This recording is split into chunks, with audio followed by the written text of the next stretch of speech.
Hello အားလုံးပဲမင်္ဂလာပါဟေးစေပါနုပြချင်းရဲ့လိုအပ်ချက်ဖြစ်တဲ့ဒီနေ့မှာတော့ collagen စုလေးအကြောင်းကိုပြပြပေးမှာဖြစ်ပါတယ်အဓိကလူတစ်ယောက်မှာအပင်မန်းလှနေဖို့အတွက်အတွင်းပိုင်းကပါ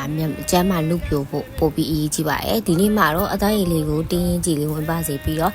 ကျန်းမာရေးအတွက်အရင်ကောင်းတဲ့ collagen စုလေးကိုလောက်တော့ဖြစ်ပါတယ်သူကတစ်ပတ်မှာ2ကြိမ်တောက်ရုံနဲ့လုံလောက်ပါတယ်ပါဝင်တဲ့ပစ္စည်းလေးတွေကတော့ကြောက်ပွင့်ပါပါမယ်တရုတ်စီသီးကြောက်ပါပါမယ် goji berry ပါမှာပဲဖြစ်ပါတယ်ရှင်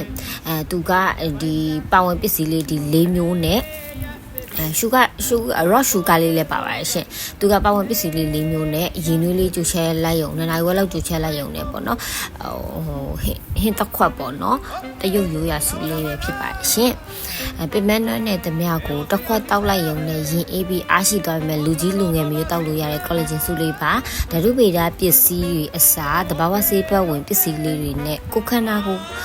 ကိုဂရုစိုက်ဖို့လိုအပ်ပါတယ်အားလုံးပဲကျေးဇူးပါနောက်ဗီဒီယိုလေးမှာတွေ့ပါ